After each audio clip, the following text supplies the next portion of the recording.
Hello, hello, hello. This is the Muzilog Magazine Podcast. I'm Sam Archer, your host, or Samuel Archer. Well, you could pick whatever one you want.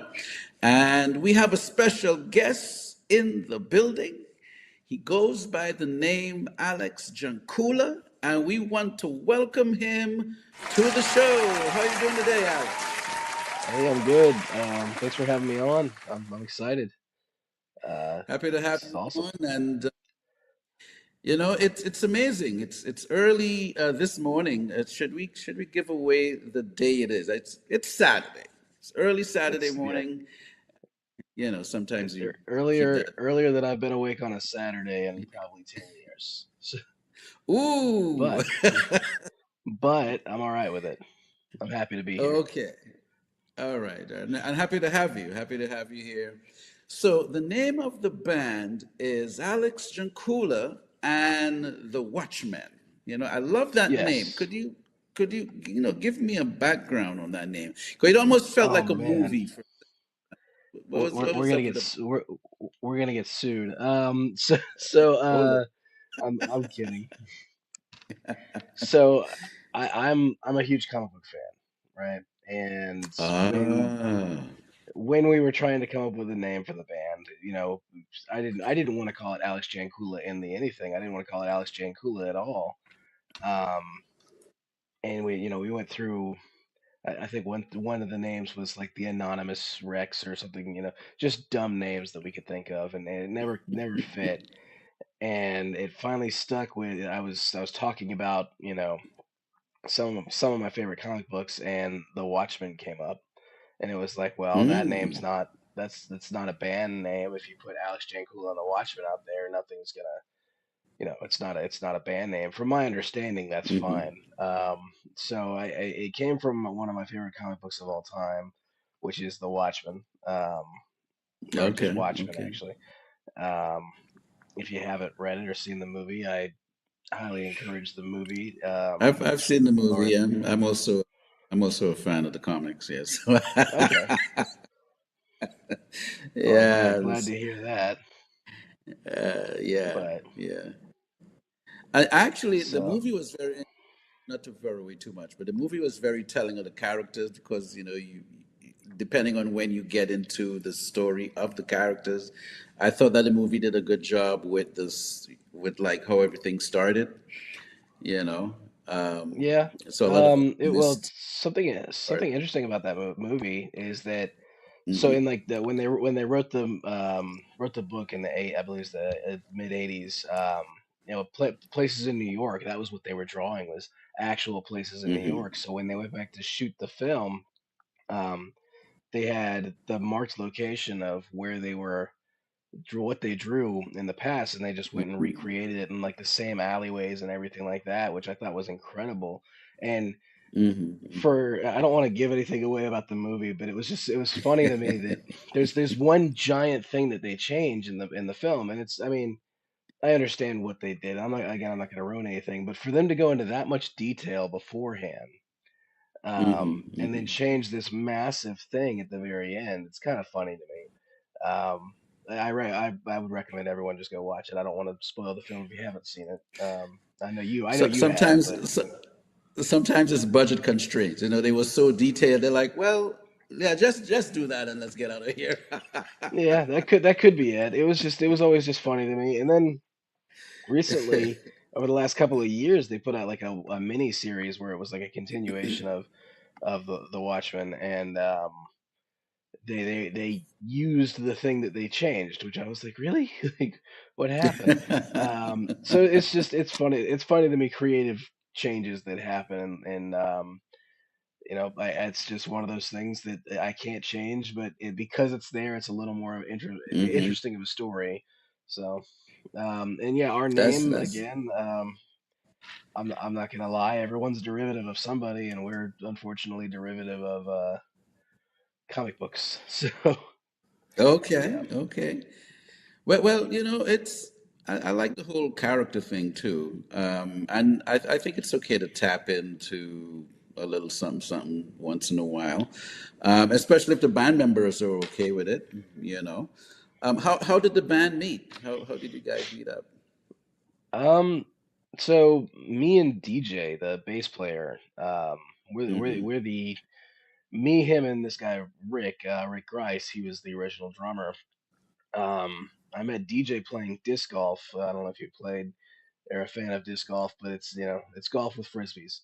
I met DJ playing disc golf, and then a couple of months later, Okay. he reached. It was during the whole COVID scare, and a couple of months later, he reached out to me and he said, "Hey, me and this guy Rick are trying to form a band. Do you want to play?" And I was, I was home. I wasn't playing at the moment. I was kind of playing like Mm-hmm. you were just starting to get back to where you could play in bars again.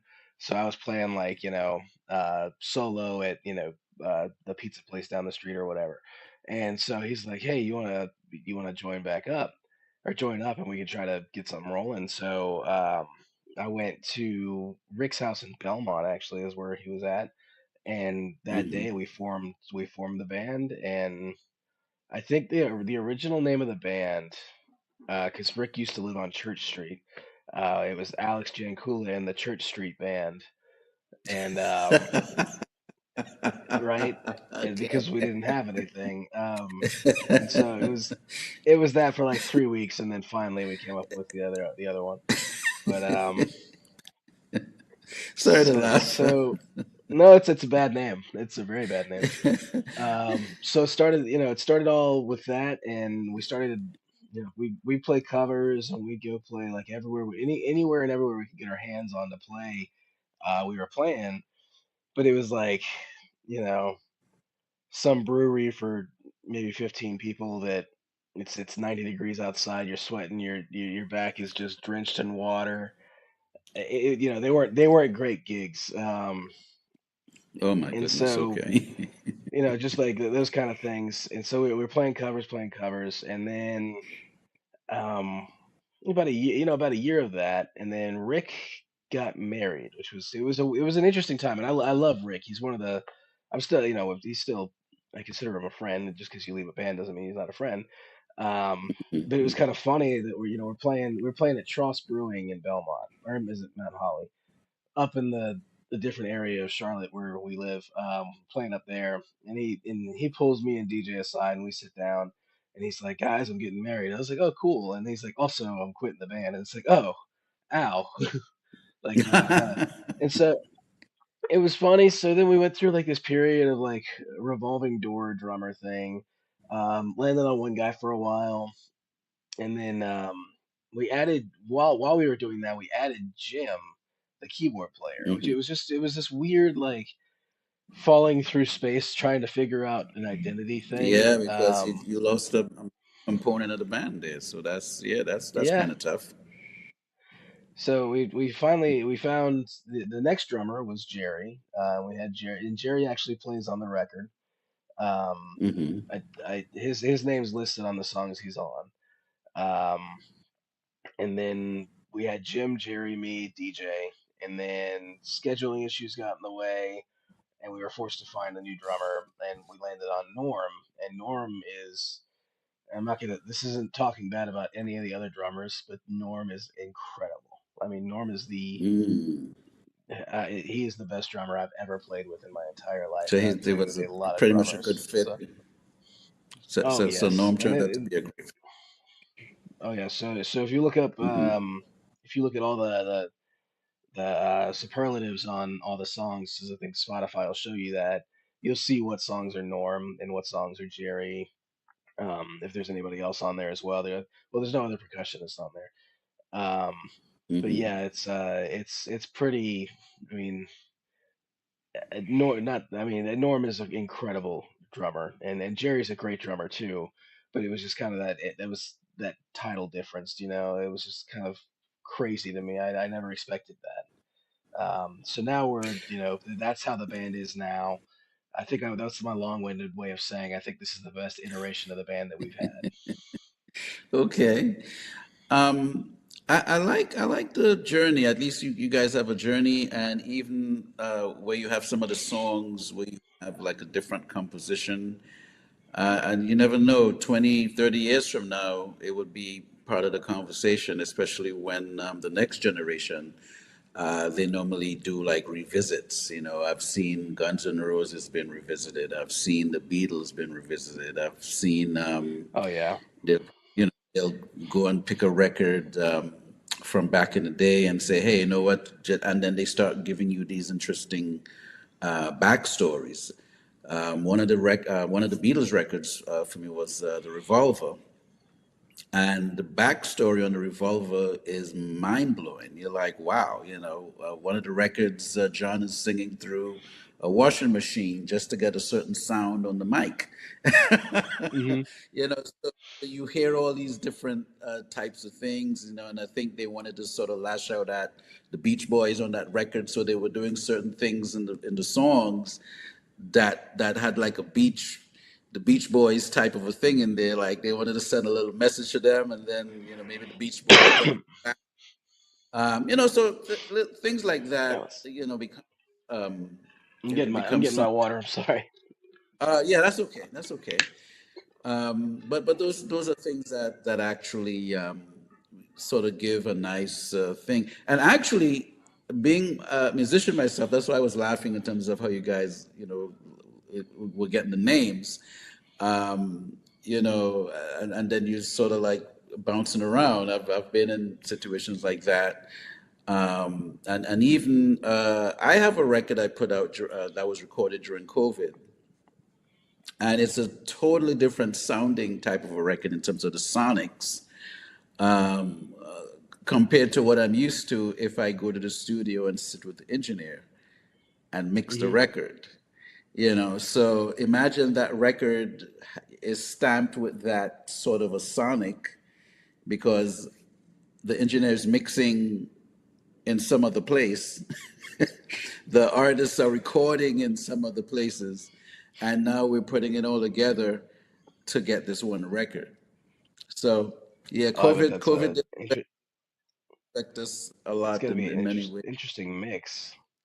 Trying to think about like because you'll have different room sounds and you can notice the different room sounds. Um, Hmm. it's so like when we recorded it. The keyboard player Jim has a studio at his house, and we recorded everything there. But like we had so many different iterations of mic placement, and uh, I built these. Um, I built these walls to go up around the drum set. Um, Hmm. I found, and then I like we kind of. It's funny we scavenged everything we could to build the Wow. necessary sounds, like the sound treatment we needed. So I think the only thing Hmm. I paid for was the walls, but I still had to build the walls. But like I had these giant foam panels. I don't have any down here. There's some upstairs. But I found these. I work for as a contractor for the Red Cross, and I found these giant foam panels that are supposed to go inside of blood boxes, but they were unused, and like nobody wanted them. And I asked the people, hey, are these gonna be used? And they said no, they're too big, so you can have them, right? Oh, And okay. so they haven't touched human blood yet. So I'm like, all right, cool, they're on with me. So I took probably about 20 of them and threw them in my car. Took them to our little studio spot that we practice at, and then held on to them until Hmm. we were gonna record. And then I started hanging these all over the wall at Jim's house because we needed to treat the room. And Yeah, yeah. it was kind of funny how you come up with these solutions to Hey, record as well. gotta find a way. Gotta find a way. So how long has the band been together, first of all? So the first iteration of the band started in, it's been about almost 3 years now. Um, yeah, Okay. so it's a two, Okay. two, and 2.5 to 3 years. Hmm. And Hmm. then yeah, that's when me and DJ started. Me and DJ and Rick first got together. It's about 3 years. So Okay. Okay. How trying to would think of the you? exact date. Oh, I'm sorry. Go ahead. Go ahead.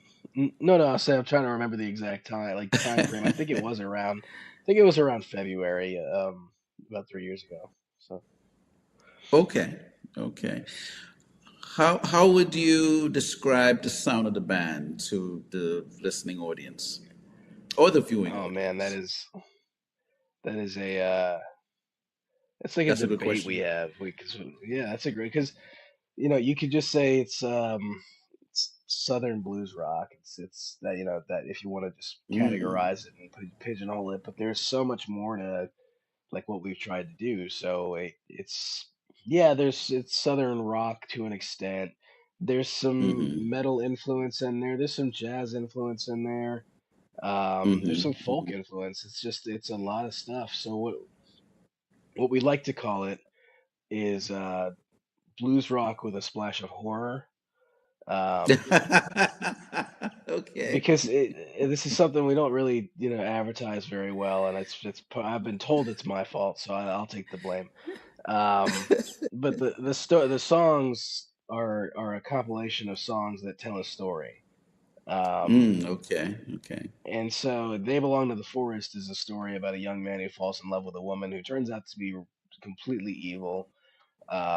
And then some bad things happen, and even more bad things happen. So I mean, the whole story is about these two Mm-hmm. people being in love, and then falling out of love, essentially. So.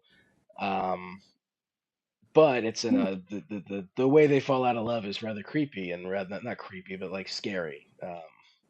You know, Mm. it, she tries to kill him, kind of thing. All that Oh stuff. my Uh, goodness. yeah, but You guys, if it, you guys are getting into the I'm characters. I'm sorry. I say you guys are getting into the characters. Excuse me. Yeah, and that was the thing is that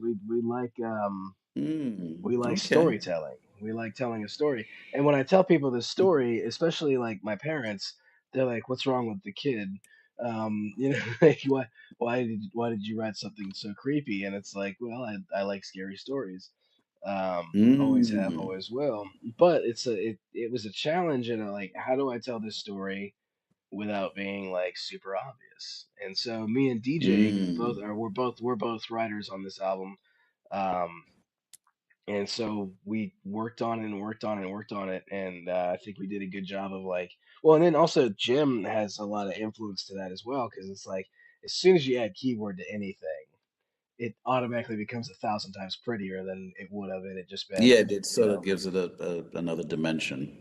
yeah. So it was kind of yeah. If you go listen to the Garden, you'll hear about she's betrayed him kind of thing and all that. If you listen to that song, it's funny because originally it sounded a lot more metal when we first like started working on it, and then it Hmm. evolved into this more.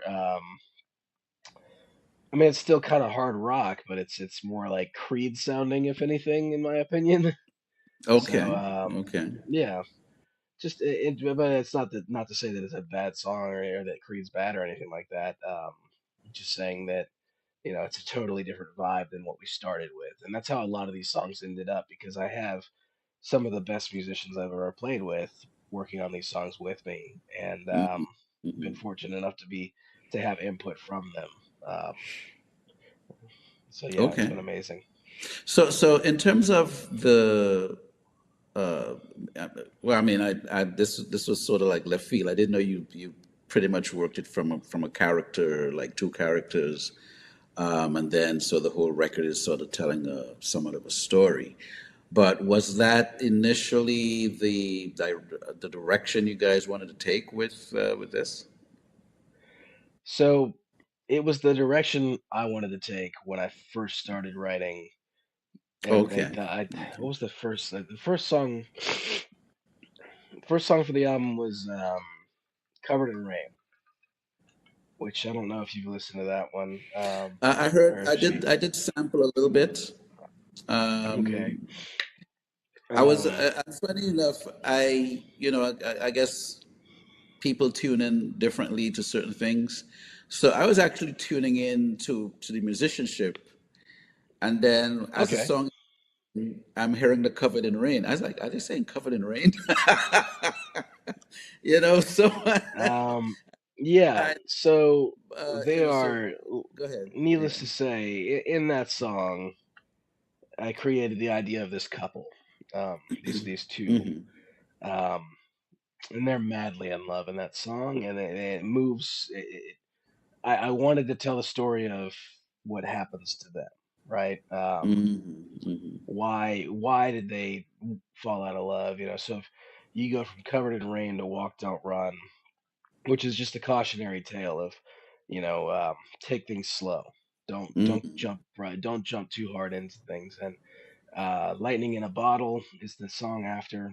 Um, that's where things are starting to get a little more tense, a little more emotional. He's never home. She's getting upset about it. Just moving on, and I don't want to ruin the story. I always want people to go listen and try to figure it Well, out. definitely, I'm definitely going to listen to the record differently now. So instead of it just being where I'm just checking out your record, I might kind of tune in. Not that I might, but I'm thinking more as being that we're having this conversation. I'll actually tune into the storyline um, that you're discussing here. So I'll be like, okay, Okay. so Well, so I so can just to certainly tell follow you, where it goes. Yeah, yeah. when they get to New Orleans, the song in New Orleans, that's when he finds Hmm. out she's just pure evil. Whew. Um, they belong to the forest is her way of messing with his mind, messing with his family, all that stuff.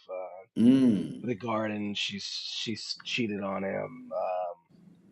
In Love of the Highway, he's pleading with her, saying, "Hey, look, can we just figure this all out? I don't think it's that bad." Um, 7 Pounds of Gold is where things get um, a little murdery, if I will say. Um, so yeah, it goes on from there. Um, Okay. but yeah, it's just I was wondering I, about the title. I'm like, they belong to the forest. I'm like, okay, this is, so from the title, I mean, from the name of the band to they belong to the forest. I'm like, okay, this is interesting. So um, great, good. That's good though. That's good. yeah. So they belong to the. I mean, I know. I'm sure you listened to the song. Um, it's just a story about this guy and his family and the horrible things that happened in the forest. So Mm. um, we do beat around the bush on the horrible things. We didn't want to come out and just say things like that. Hmm. So it's more, but again, we're fans of the horror genre, and we want to tell a story like that. The next thing we're working on is going to be a little. It'll probably dive a little deeper into stuff that's Okay. just storytelling wise. It'll be a little more creepy, a little more Hmm. for the people who are into horror films and stuff like that. This one we tried to water it down. We didn't, or I tried to water it down. I didn't want people thinking I was just a crazy person. So, um, Hmm. yeah.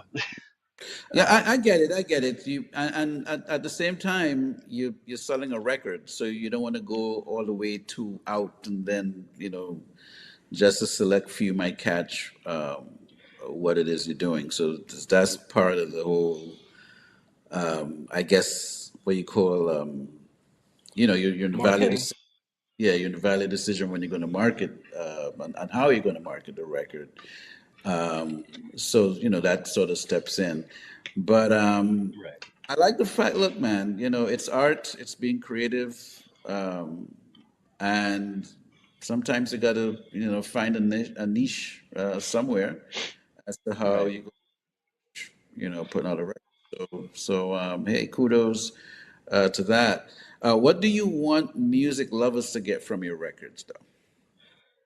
Um, I just want people to like it.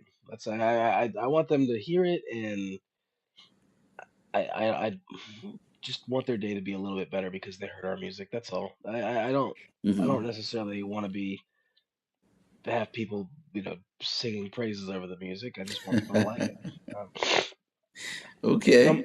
I'm one of the musicians that, like, if other musicians like it, I love it. I'm like, I thank you so Mm, much for like, and I mean, when people like my music, I'm just like, this is amazing, So it's like there's a certain win when it mm, comes to someone just it's someone who listened and actually enjoyed it, And I know I can tell when the people are like, oh yeah, I listened to your album. I like that one Rain song.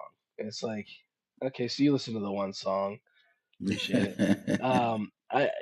It doesn't bother me. Yeah, mhm. but it's always funny to me when I get that response. I listened to that one Rain song. That was good. And it's like, yeah, cool. But I mean, when They someone didn't could really come to me and get a say, chance. hey, Yeah. when someone comes to me and says, hey, I really enjoyed Better Off Dead, I'm like, okay, so you made it all the way through. Or Hmm. even I mean, it's something like that. So even if they just give it a once over, they listen to the whole thing. That means the world to me, and that's really all I want is someone to listen to it, like it. You don't even have to say anything to me, just like it. If you want to Hmm. comment and say hey. That's all. Um, I'm a pretty easygoing guy with that. I get that music is subjective, so if it's not your thing, it's not your thing. You know. One of Um, the things I took away from browsing the record too is that there's pretty good musicianship on there. I'm listening to a lot of the guitar work you guys put in. Um, the keyboard work is good. The drumming work is good. So it's not just one dimension. You also approached it with some really good musicianship. I thought there was some good musicianship as I browsed through, the whole vibe, and at least there's a sound that you have in terms of the whole overall record. um, Yeah, that was all Jim, DJ, and Norm. I had nothing to do with it. Well, shout out no, to the guys. no, those guys are. It's funny because like when I send them something, I think that I'm a worry word. I'm like, I gotta get it right. I gotta get it right. And then I hear Mhm. them talk about it, and they're like 10 times worse than I am. And not that that's a bad thing. I think that's an I awesome know what thing. you mean. I didn't take And it as, yeah. Oh, they're going to. Don't worry. But and they'll listen to this interview because I'm gonna post it. I have to. Yeah. So they're gonna hear it. But and so you should keep this in if you when you edit it. But those guys are so like they want it to be the best thing that they can put out. Mm, And that's great. and it's not a common thing for me to go in and be the one who's not prepared, right? Mm, I'm okay. saying, especially well with music, everything else in life, maybe I'm definitely the one who's not prepared, but with music, I'm definitely not that person. Um, and so it's funny when I go into the studio and everyone else is getting their parts down in one take, and I'm sitting there struggling. Um, but it's also really cool. And I think having the understanding of everyone in the band is a good player, a great player, really, um, Hmm. and that we can accomplish anything. Um, we want to push the limits of that, to an extent. So we don't want to look like that's not possible. So we push ourselves pretty hard, and um, it's also nice to have a group of guys that'll tell me if something's not going to work, which I think with the musicianship thing is important because Jim has this look on his face that he'll give you when you're playing something, and you just know that it's not working, and he'll say the most like New York thing that a studio person. He's from New York. Is you want to try that again? That kind of thing. Um, which I love that they're just super honest and they really push the work forward. Hmm. Hmm. As musicians, that they're probably some of the most professional musicians I've played with as well, which is amazing. Okay. Okay. Yeah, Well, great. Now, I read somewhere that in terms of the experience of the musicianship, it's like close to 100 years or over 100 years of experience. So I was curious to yeah. find out how that worked. I'm gonna have to get a calculator. So, so Okay. I'm 32. Okay. I started playing guitar when I was about 2 years old. Mm. You can go to Okay. our website. There's a picture of me on the website at 2 years old with my first guitar.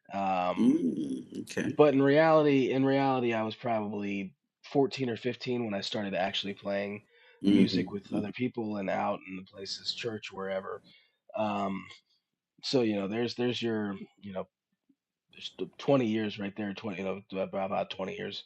Um, and then you've got DJ who's been playing for about as long as I have. Actually playing for probably about 15 to 20 years. You got Mm. Jim who has been playing since he was in his teenage years, and he's pushing. Um, I don't know if he wants me to tell people how old he is. He's he's getting up somewhere there. up there. Okay, he's up there. Okay, so that other He's so number he's pushes it. he's grown wiser. Um, Okay. and then They're you've gonna they're got gonna they're gonna have Norm. fun with you. They're gonna have fun with you. Yep. You've got Norm, who's also, Uh-huh. Norm's. I don't know if he wants me to release his age either, but he's he's grown a little less wiser than Jim, a lot less Oh wiser than Lord. Jim. But still, um, Oh my if God. if if you if you add up the musical experience between all of us, so Mhm. me, I I Okay. would I would argue that I've got about 25 years of musical experience. Then DJ probably Mm, about okay. 15 to 20. Then Jim, I'd say he's probably about 30 to 35 years to be on the nice Hmm. side. And then same thing with Norm, between 30 and 35 years. I'm Okay. sure they'll probably correct me on that breakdown. When you add all that together, it pushes up to about 100 years. Well, So well, stream the interview. They could always jump in and put a comment in if they they need they to. probably they probably will. Um, that's the one Um, thing I never have to. I don't ever have to worry about that with those guys. They're very vocal, and I love that. And okay. and and they're vocal about everything. It's not just this is gonna be funny. It's Hmm. how can we mess with Alex today, which is a lot of Oh, fun. So yeah. okay. So All right. I see you guys gonna have fun with this interview. So yes. when guests come through, I do personalize the guests a little bit just to so the audience get an idea of the artist that's in the interview. So I asked three questions, and are you ready for the three questions? Sure. Oh, okay, all right. He didn't even think about it. He's like, yeah, what's up? I like Uh, 3 questions. okay. What's your favorite color? Oh man. Um, so I'm colorblind, and Oh, okay, I don't I like blue, I think, okay. but like to answer the question properly, my favorite color is black because I Mm-hmm. can't really I can't really dress to wear other colors well enough. Um, Mm, okay. so yeah, black is my favorite color, and that's not because I'm some depressed goth guy. It's it's just because li- um I like I like blues. I can see blues well enough, I guess, but Hmm. like I still get them Okay. mixed up. Whenever if someone's like, oh no, that's navy blue, and I'm like, no, that's electric blue. No, it's navy blue. It's like, okay, I wouldn't know, so you win. Okay. Um, Okay. so But well, so that you know, blue is like the number one chosen or favorite color for the like pretty much if I take all the interviews I've done over the years, blue I think is number one. okay. Black is probably second. Black is probably second or third, but a lot of folks like blue. So blue. There's something about blue that resonates with musicians apparently. So we'll Hmm. keep that research going. All right. Yeah. So my second question, and this might be a tough one, but hey, you never know. Uh, what is your favorite meal to prepare? Like Or my to favorite meal to cook Yeah, to or to cook in the kitchen. When you handle in the kitchen one day, are you a guy that you get busy in the kitchen with the oil and the um. So I wouldn't call myself like you know a chef, but yeah. if I do cook, I Okay. am. All right. So if I get the, it doesn't happen often, and in this house, it's probably happened maybe 3 times. Oh But my like God. I really, and I've been in this house for about a decade, so that'll tell you how. But if I get a Is chance the to stove cook, working? oh, the stove works. I made mac and cheese last night. Okay. But um, I'm kidding. I So know, I but know. when I get the hankering for it, I want to make a steak as bloody as I can, the bloodiest Mm, steak, and I Jesus. want to make that with eggs, and I'll use Whew. the grease from the steak to cook the eggs. Mm, okay. And that is, it's my favorite thing to cook, but it's also, I just can't ever bring myself to want to cook it. So I'll go out and get a steak instead. But when I Oh, do okay. cook it, I do a pretty good job at it. Well, I hope you would. It's really hard to mess up a rare steak, and people will tell Okay. you people will tell you it's easy to mess up a rare steak, but I'm a Mm. little salt and pepper, third maybe 30 seconds on each side. Take the steak off, and Oh my God. um, Okay. Well, that's and then you sunny side up eggs. Put that on top of the steak. Break the yolks and get yourself a meal. okay. But Okay. You don't put like a little potato or a little rice or something with it, a little rice for somebody. I'll do potatoes sometimes, Okay. but it just depends on. Sometimes I just want to be a carnivore, you know. Oh, okay. Um, Okay. so I'll Well, you go. do like horror, so I mean, it so Um, it kind it well, fits. I think it goes together. Fair Okay. enough, yeah. Then my audience is going to be cracking up with this interview. So, No, I'm glad to hear that. question number three. Uh, mention maybe two or three acts or artists you've been checking out in the last week or so. Oh man. Um, s- I mean, so like new artists or like people that I just went back and listened to. Just whatever. I mean, it could be new. It could be the people that you like. There's no rule on it.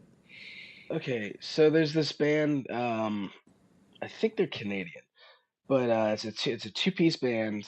It's just two Hmm. guys. It's more than two pieces. It's just two guys though. And they sound like Rush to me. They're called Crownlands. Hmm. Um, and they're incredible. I don't know if you've heard them, but they're incredible.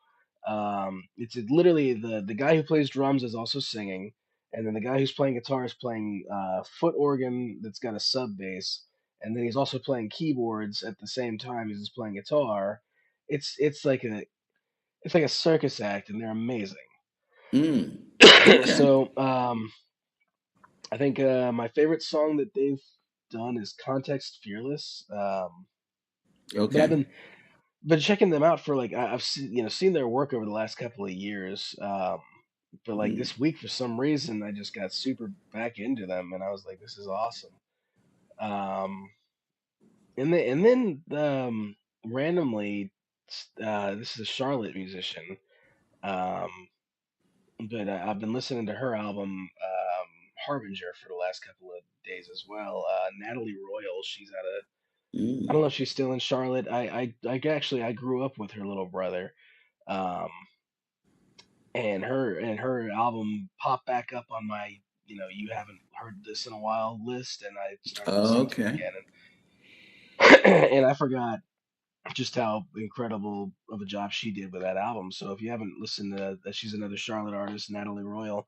The album is Harbinger, and I'm still just like, I wish I could write something like that, because she's that album is just amazing. Okay, okay. And she's put out other Mhm, stuff since then, but mhm. um, yeah. Anyway, No, no. Well, I mean, this is why the questions are asked too. Is that you know, you saying who you checked out? I'm sure the listeners or the viewers might say, "Who is that?" and probably give it a listen just to. I hope they do, and I hope they go listen to what's the song? "Misery Loves Company" too by Natalie Royal. It's on the Harbinger album. Um, Okay. that's like one of those like I'm gonna go cry in the shower songs, and I love it. Um, Okay.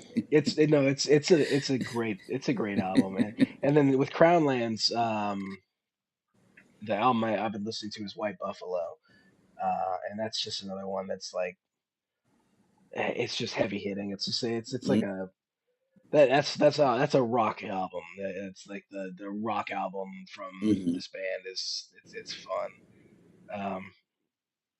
I don't know. I have a weird like go round of music. You know, I'll go from like sad, depressing, you know, careen around sounding stuff to like um, death metal, and then I'll be in jazz, and Mm. then I'll be in R&B, and then I'll be in funk, and then I do this like weird like 180 all the time. Um, A I lot think of us do, by the way. yeah, Uh, I'm glad to hear that. Yeah, last week I yeah. was what was that? I was listening to Casey and the Sunshine Band last week of all Oh things, wow. which I'm like, Okay. why? Yeah, I That's a know, right? yeah, yeah. That's a okay. Okay. Week Um, before that it was REO Speedwagon. So it's like you okay. know, Okay. See, so and I would say there'll be different variations. For me, it would sort of be like a longer period. Like I would say, when I was in college, I remember being in college. Um, I liked. I was now getting into contemporary jazz, not Mhm. traditional, but the jazz where you have this nice, cool, Kenny G, Najee type of a direction. Um, and I kind of vibe with that for a couple of years, and then after a while, I just went like straight up dance hall or something else. It was like just reggae or something, and then that would be for a couple of years, and I would probably do like calypso, and then that would be like a couple of years again. Okay, So, so by the time Calypso. I I come to jazz, I'm like, oh, I missed you. Oh, these are the guys that's doing it now, and Oh no, it's no my musical taste is like musical ADHD. It's just a constant rolling, mm, rolling of everything. I mean, if you listen to my because I use YouTube Music. I know everyone else uses Spotify. I like YouTube Music. okay. But they have just like Spotify. They have the your playlist thing. You can my super Hmm. mix. Um, if you listen to my super mix, it's really funny because it'll go from like here's a Lady Gaga, a Chaperone song. Okay, and now here's Meshuggah, which is like death metal, and then it goes from that to like here's an Eminem song, and then you're jumping through like from Eminem to Steely Dan. It's like who Oh, does that? What's wrong with you? Um, hey, so so it's really funny to. Uh, I like riding in the car with people and turning on my mix just to see how they react to it. Um, it never goes well, but but I'm just there was. so is the platform kind of learning what you like, and then it would sort of compile something and give you. Oh no, this is based on like 10 years of information that I've Oh, okay. given this platform.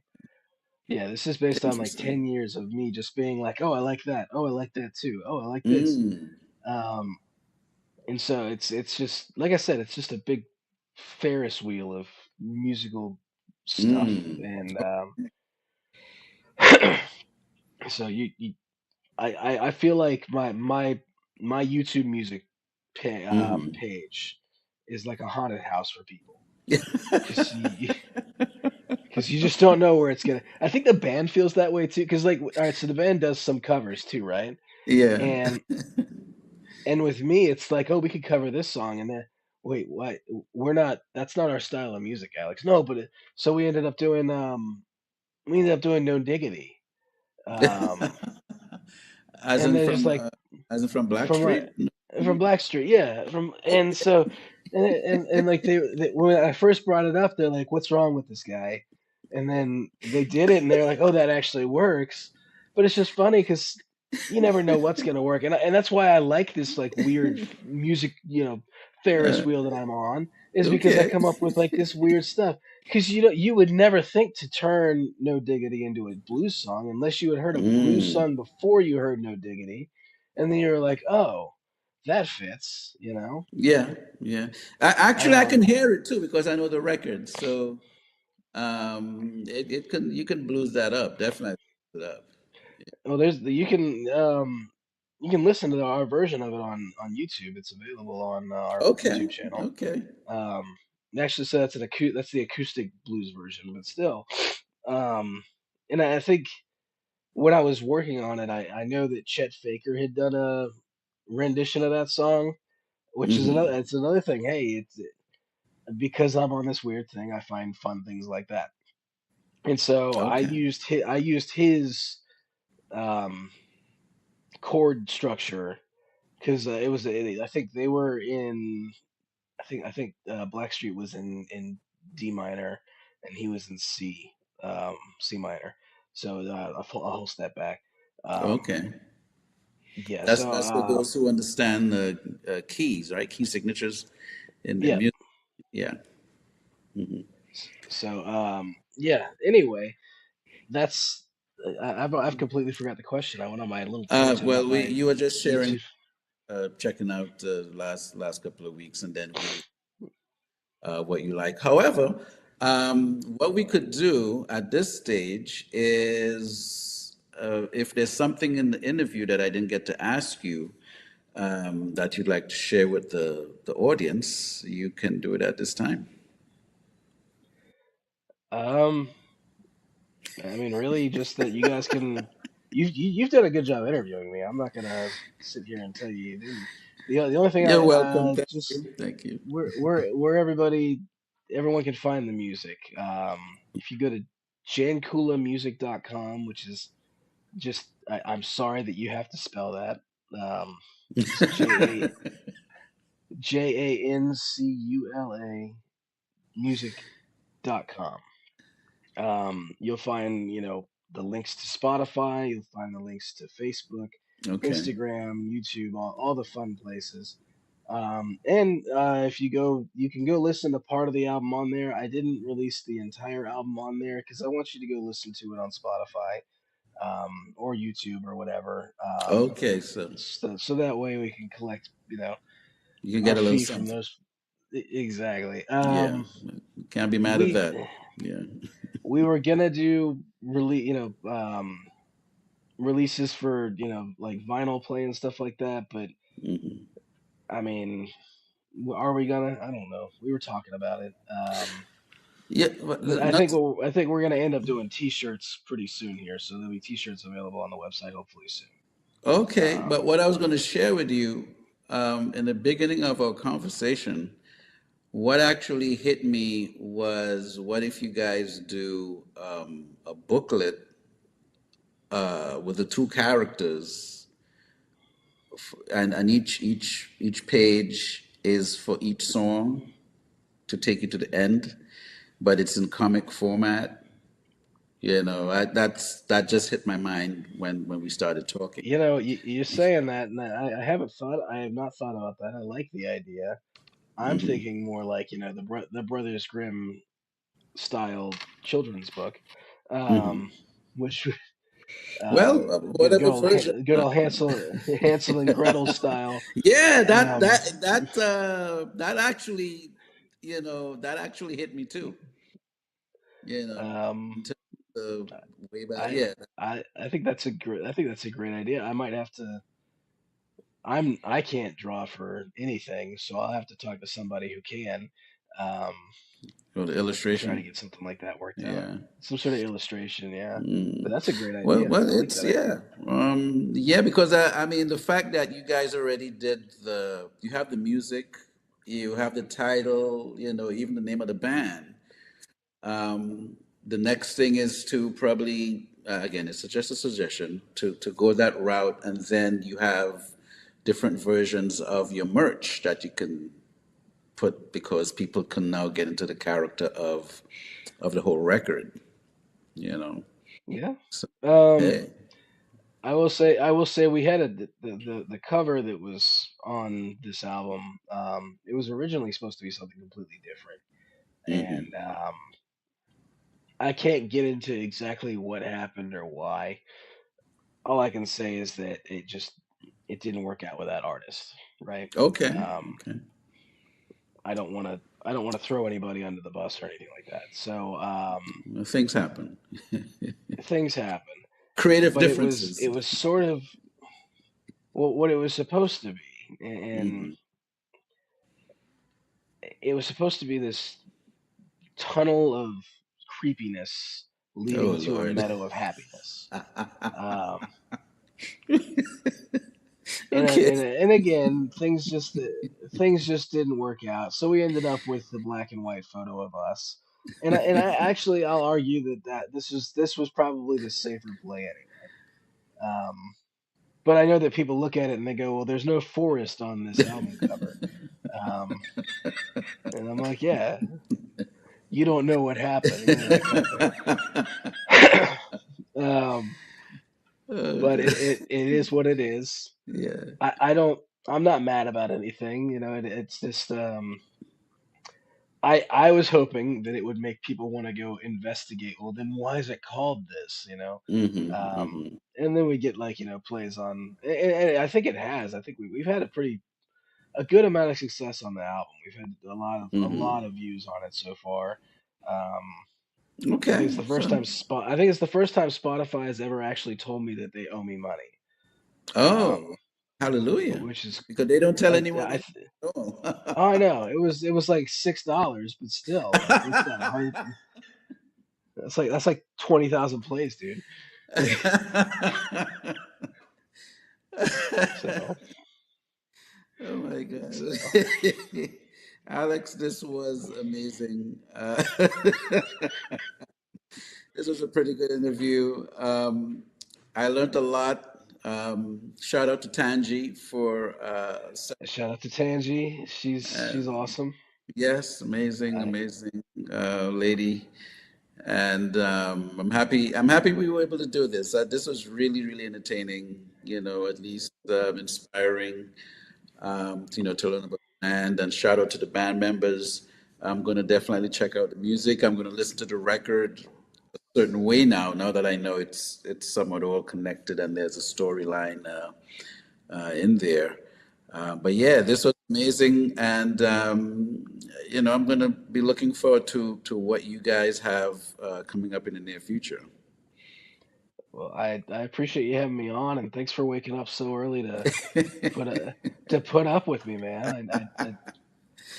We're still it's still not 10 o'clock, so uh, yeah, um, well, it's almost what, a couple of minutes. we're we're, we're getting there.